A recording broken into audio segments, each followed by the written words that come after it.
Welcome to the Jedi Ranger. I'm John Berry 555, and today we're going to be taking a look at a Star Wars parody. That's right, we're taking a look at the Phineas and Ferb Star Wars special. Actually, it's just called Phineas and Ferb Star Wars, but it's a parody. It's actually in the vein of Rosencrantz and Guildenstern Are Dead, which is a retelling of Hamlet from the point of view of two minor characters. Of course, the Phineas and Ferb characters are not actually from Star Wars. They are from Phineas and Ferb. But it's in that vein where they're inserted into the story rather than replacing any of the actual Star Wars characters. I know some parodies do that. I think actually Family Guy, which I never watched because I hate it, but that's besides the point. From my understanding, they did a Star Wars parody and they replaced characters. I'm sure other cartoons have done similar too, but that I like this better because it keeps the original story intact, and then you can have humor from the side, which I think works better, especially with the kind of show that Phineas and Ferb is. I don't think the Phineas and Ferb humor would have worked if they had slotted our Phineas and Ferb characters into our Star Wars characters, if that makes sense. But having them be on the side, I think, works so that way you can have that Phineas and Ferb humor actually land and work. But this addresses the most important question for any fan out there of Star Wars or Phineas and Ferb: canon. Literally, the opening says that this is not canon. Literally, they literally say that. Now, is that to Phineas and Ferb or to Star Wars? Both. Come on, it is both. Though, if either show would like to make a reference to this, either the franchise, I'm not sure I should say, I'm happy. If Star Wars wants to make a reference to Phineas and Ferb characters, yeah, go for it. I don't mind. But that's kind of besides the point. The point being, for all us canon junkies out there, this doesn't matter. This is a fun thing. A thing to tell some jokes and all that, and probably poke a little bit of fun at the different tropes of mostly Star Wars, but probably a little bit of Phineas and Ferb. Not too much, though. Ferb gets actually a lot of lines in this special, which is quite interesting. He's kind of chatty. Well, he does get hit by the Siphinator. That probably contributes a little bit. And he also typically always gets more lines in songs than he does spoken as well. Just a common trend. But speaking of songs, this has some great songs. It's a Phineas and Ferb. They generally always have good songs and lots of bangers out there. The first one is literally that basically how Phineas and Ferb love Tatooine and they don't want to go anywhere else. Totally different than Luke, who stares swiftly into the binary sunset dreaming of adventure, which they poke fun of, actually. And, by the way, Phineas and Ferb know Luke in the special. They're neighbors. It's not a joke, it's just more like, hey, this is how we're going to have them know the main characters. And Perry the Platypus is a rebel spy, which actually fits very well. Instead of Major Monogram, it's Major Hologram. Quite clever how they did that. And sadly, they couldn't keep the initials with the same letters because it's MH now instead of MM. I can't think of any rank that begins with H in English at least. So yeah, that's probably why they did that.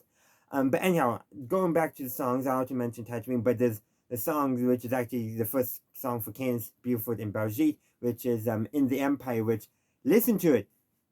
It may be an upbeat song in many ways, but there's like a line, you can be all who they want you to be in the Empire. Not you can be all who you can be, which is often a line I believe used in a lot of military advertisement in the United States. Promotion, recruiting, whatever you want to call it, propaganda. There's also another line too, talking about marching to the beat of conformity. Like literally, if you pay attention to that song, despite its upbeat tone, it really much making fun of, I would say, real life military recruitment in terms of how they twist some of the lines you often hear, and also too just pointing out how the Empire is the bad guys, which is literally the point of that song. But it's a really catchy song. You can't make them fall for that. Let's see what are the other songs? Those are the two main ones. Of course, there's a song at the end as well, Rebel Let's Go, which is just a celebration number. Typical Phineas and Ferb fail. There's, of course, they do a song in the cantina, their own song, and they have regular Star Wars music in there as well, and regular Phineas and Ferb music as well for the soundtrack rather than the songs sung by the characters. But again, it's just good old fun. All the songs are really good. I just mentioned those first two because they are, I would say, the two most memorable songs from the special.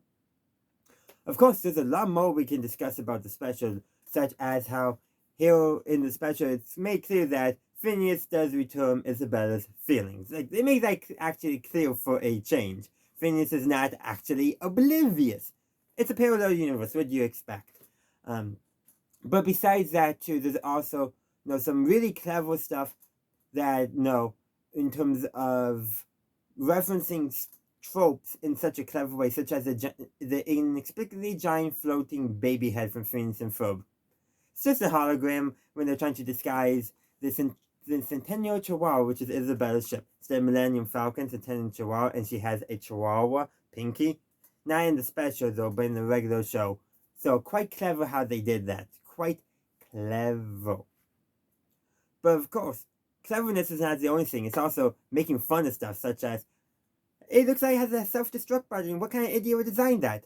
Literally, Blato, which is apparently in the special related to Waldo, he's related to Waldo, says that about the Death Star exhaust port, and then cuts to a scene with Doofenshmirtz dressed up as Darth Vader, but not replacing Darth Vader because of how the special is organized, not figuring out how to use a drinking fountain because his side plate on his helmet keeps on getting in the way.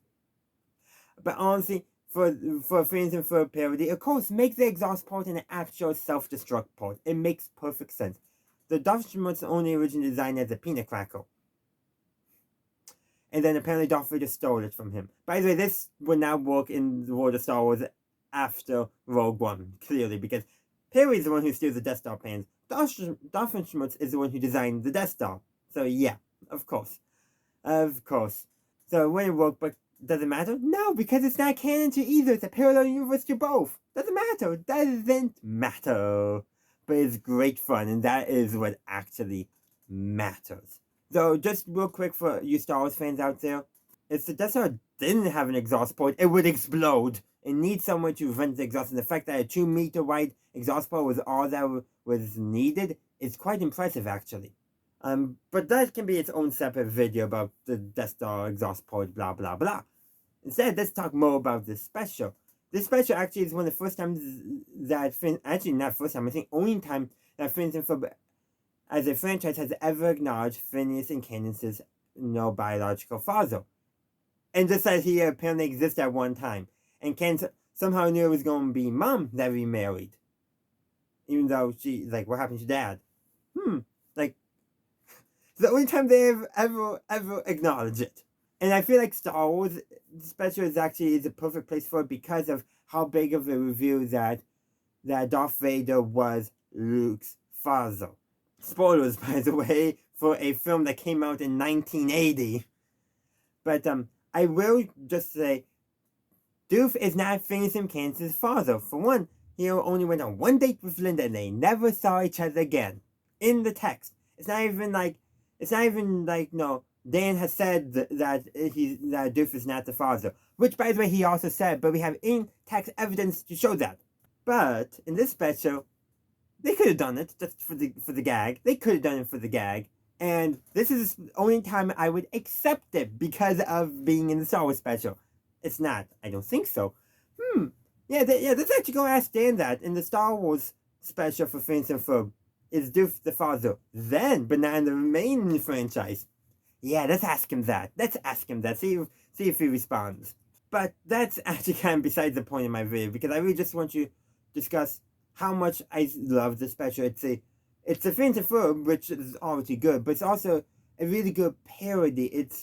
Yes, it does poke fun at some stuff in Star Wars, such as, the exhaust port being commonly viewed as a plot hole, even though it's actually not. Other things too, such as Imperial incompetence. Yes, Imperial incompetence.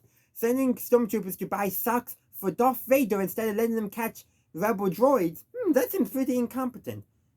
And other things like that as well. Infighting is referenced, but ultimately, it's just a great love letter to the franchise. Well, yes, it does poke fun at some things that us fans kind of, poke fun at ourselves. It is ultimately a love letter to the franchise, and that's what's so fun about it. Also, can we discuss the opening where a Imperial Star Destroyer office building? Come on, that's just so clever. Also, two of those stormtroopers in the office building, I'm pretty sure were voiced by Adam Savage and Jamie Heineman from Mythbusters. I'm pretty sure. Which, honestly, I'm surprised there's not more Mythbusters references in Phineas and Ferb, because I'm pretty sure Phineas and Ferb would love that show. I'm pretty sure they would. Anyhow, that's what I got to say. Yes, that's the note I'm ending on, because it's my video and I get to end it however I want. But the comment section is for all of us, so let me know your thoughts on this in the comment section down below. Let's keep the discussion going. Thank you for watching my video. I do hope you enjoyed it. If you did, please be sure to give this video a like and share. Also, consider subscribing to my channel to stay up to date on all my latest content. In the meantime, thank you for watching, and as always, have a good day, a good night, wherever you are. May the Force be with you always.